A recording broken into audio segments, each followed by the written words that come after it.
Uh, welcome to my vlog, Masters Joe Vlog, Masters and Self-Study.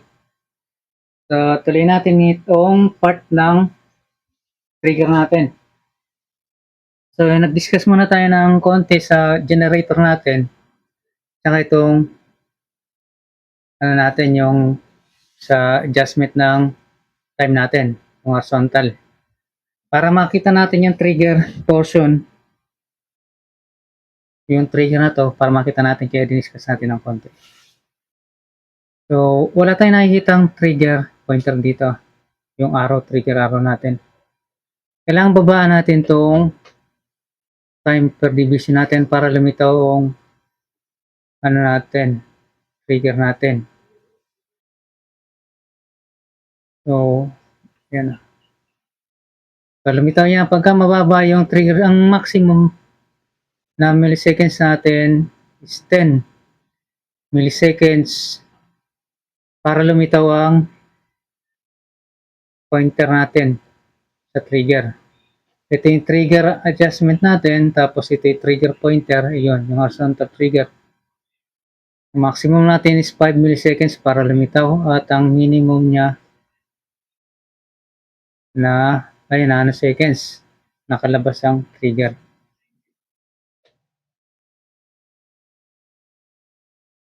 Okay.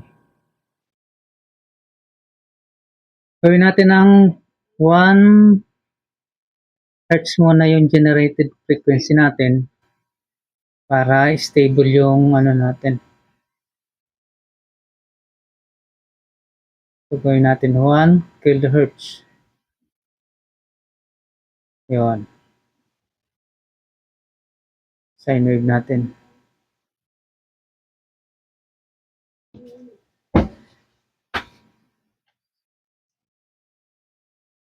Then, i-auto natin to. Ayan. Kitang-kita na natin yan na stable na yung wave, yung generated natin na sine wave. Tapos, meron tayong horizontal saka yung trigger point natin. So, ang trigger adjuster natin o trigger controller natin ito. Then, ang monitoring natin dito. Discuss natin ito na lagay natin itong portion na to. So, meron tayong position na to para ma-adjust yung trigger pointer na to. So, naka-auto siya, then naka-lock, hindi gumagalaw. Lagay natin sa single mode. Lagay natin sa normal, then babalik yan sa auto. Yun. Lagay muna natin sa auto. Then, para magalaw natin yan, kailangan baguhin natin tong automatic 50% na sa trigger natin. Off natin. Yan. No? Yan, magagalaw natin ang trigger pointer natin. Yan. Yun. So, pagka nawawala pagka mas mababa o malayo dun sa wave natin ang trigger, ayan, nagiging magulo. Yun. Papaliwanag ko bakit nagiging magulo yun. Ayan, tingnan na, pansin ninyo. Ayan. Adjust natin mas malaki. Ayan. So, ayan o. Trigger natin. Tapos, pansin ninyo rito sa position natin, yan, yung T natin, zoom in nyo na lang, yung T natin, yung trigger pointer natin, saka yung position na yun. Pag nagbago ang trigger pointer natin, dito, naka-indicate kung nasaan position yung trigger pointer natin. Ang trigger pointer natin na 0 is itong line na puti na to. Then magkakaroon siya ng positive, ito zoom in nyo to. Magkakaroon siya ng positive 100 millivolts. Tapos 200, 300, 400, 500. Kaya yan 500 millivolts dahil ang naka-assign sa channel 1 natin na voltage per division is 500. So ang isang line na to is 500. Then ang position ng trigger pointer natin ay nasa 500 positive 500. Pag linagay mo rito, yun. Ngayon, mababago ang positioning number nito, yung position value based sa nakalagay na per division. Ayun. 0 pa rin siya. Pero pag in-adjust na natin, babago na siya. Yun pa rin, 500 pa rin. Related yung position nito doon sa per division. Yung trigger point na ito. So, itong 50% na automatic 50% na yan, ibig sabihin yan, gigitna lang siya sa ayaw natin.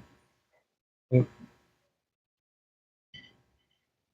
Gigitna lang siya sa center ng wave natin. 50% nito, 50% ng positive, 50% ng negative, kaya nasa 0 siya. 50% dito. Yan. So, lagay natin sa single. Ito yung mode para mailipat natin sa single. Single. Yun. Then, ito yung normal. Ganun din, nakokontrol natin siya. Pero pag naka-automatic, hindi na natin nakokontrol. Pagka single na yan.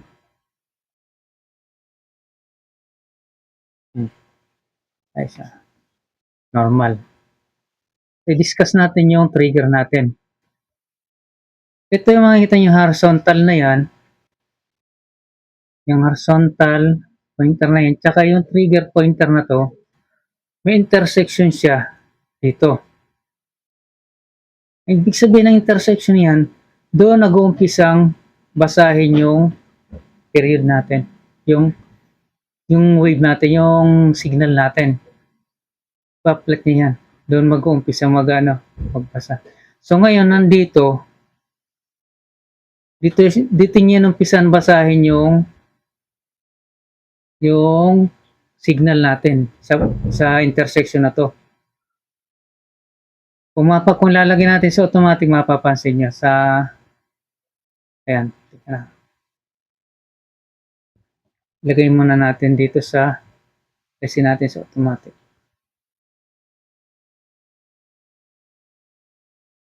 Okay. Ayan. Kaya yan nagiging magulo. Kasi hindi niya mabasa ko yung signal. Kung saan siya mag-umpisa magbasa. Wala siya sa hindi umabot yung signal doon sa trigger section. Sa horizontal position. Kaya nahihirapan siyang mag-stable lang wave natin kasi hindi niya makita yung signal. Pag binaba natin, magiging stable siya. Doon yan inumpisang i-plot yung wave natin, yung signal natin. Doon nag-umpisang mag-plot. So yan, ibababa natin. Dito na naman niya inumpisang na mag-plot yung screen natin. So ang wave kasi natin pabalik-balik na ganyan. Ang pinaka-scope natin mula rito, babasa yan. Tapos babasahin, ipa-plot dito, tapos pa-plot dito uli. Pabalik-balik lang yung pagbabasa niyan. Mag-start dito, tapos babalik dito. Mag-start dito, babalik dito. Kaya lang dito, ang trigger point natin is dito nag-umpisa magbasa. Gitna yan. Ito, karaniwan dito nag-umpisa mag-trigger yan. Then, ayan, dito nag-umpisa yan. Tapos babalik uli yan. Dito siya mag-umpisa mag-plot. Tapos babalik. Pagka-plot dito, ipa-plot niya ulit dito yan. Uulit-ulit lang, paulit-ulit. Makikita niya kapag linagay natin sa single mode. Single position natin. I-stop natin. Okay, run. Nag-i-stop siya. Kasi yung trigger, hindi natin mapapag-run yan kasi ang natin is, ang trigger pointer natin is 0. Nag-i-stop agad doon. Pag tinaas natin yan, Pag binago natin, automatic maki-stop yun. Pag linagay natin dito, then, alisin natin muna ito, paghiwalayin natin. Pag in-start natin yan, tingnan nyo. Yun, doon nag-start mag-plot. Doon siya nag-start. Lipat na. Pag single na ano siya, single trigger natin, ayan nakalagay single trigger. Pag rinat natin, automatic siya mag-stop. Pag na-trigger niya, lagay natin lang ano natin dito sa position na to. Yung kung saan siya mag-start.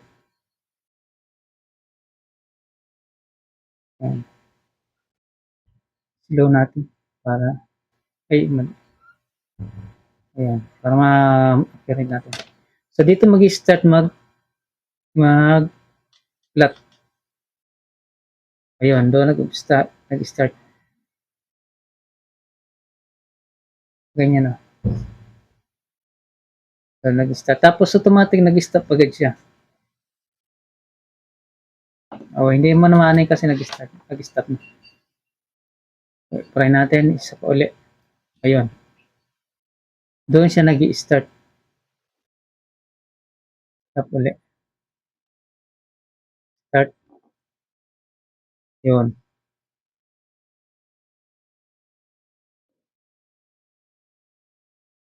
Doon niya rin-record.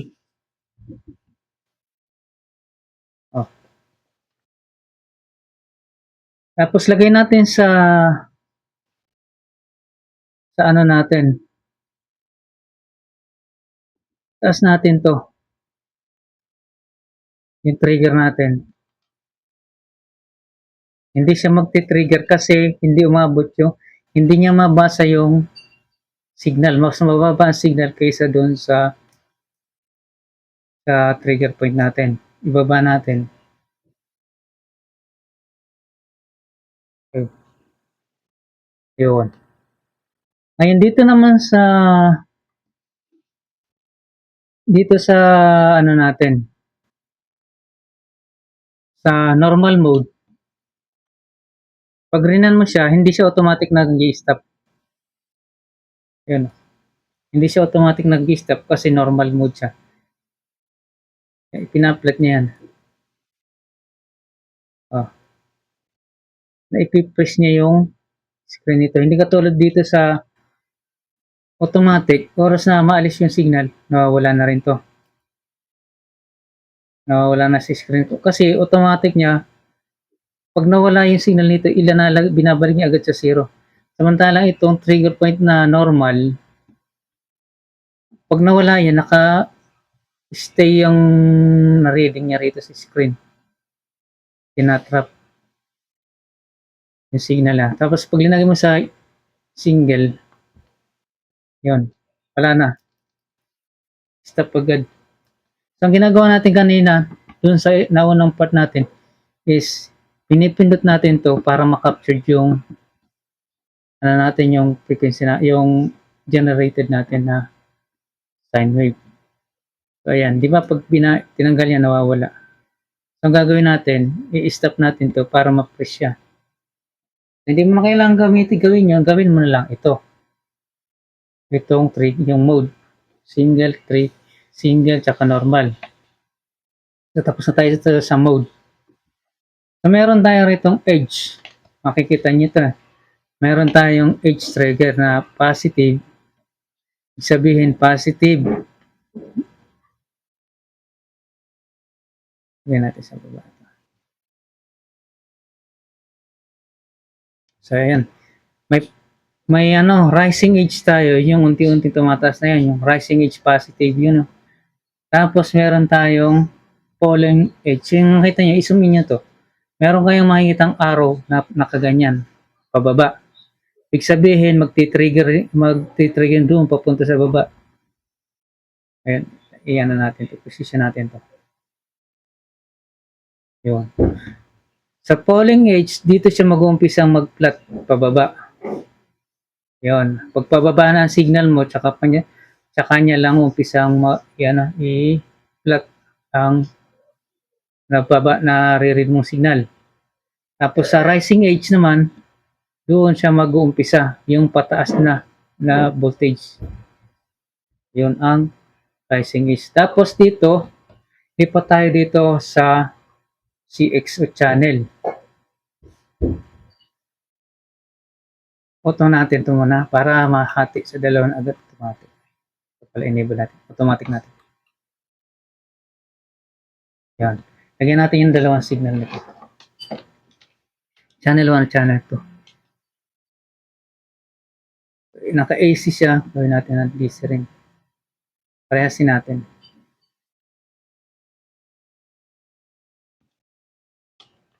Naka times 10. Lagyan natin sa times 1. O yan. Then naka 1 volt. 1 volt din natin para same ano lang siya yan. Parehas siya. So ito na sa CX natin doon sa channel indicator natin kung alin ang nakaselect ngayon. Ang nakaselect sa atin is channel 1. Pinutin natin channel na natin. So naging blue na siya. Pag naka-automatic yan, automatic lilipat yung trigger natin sa blue. Ayan, so blue natin. Ngayon pagka-single, pinutin natin to. Yung channel natin, hindi lumilipat yung i-run muna natin to. Lagyan natin sa yung normal.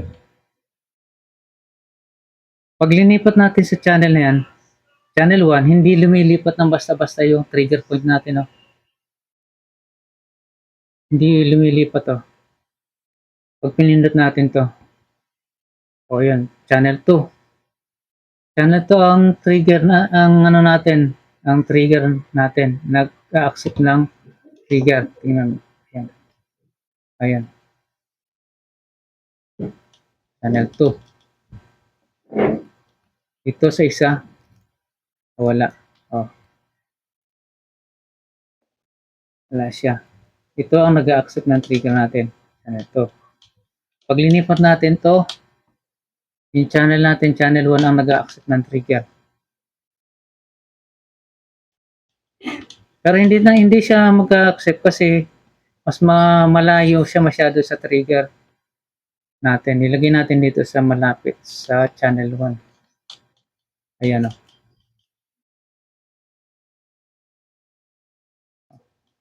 Ito.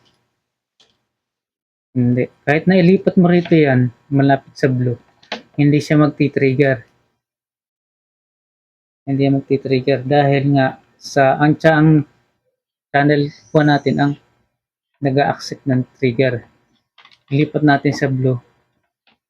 Ayan na. Siya na mag-trigger. Kahit ilapit natin sa dilaw yung natin, hindi magti-trigger ang dilaw kasi naka siya. Tapos itong original na to. So, ito natin. Original position ito. So, ito, may re-reset yan sa original position. Ayan. Okay. Lahat ng natutunan ko rito is galing sa aking personal na natutunan at sa libro at sa YouTube. Sa vocational, hindi ko naranasan makahawak ng oscilloscope. Ang next natin, halos puno na yung natutunan natin dito. Ito na lang ang assignment natin.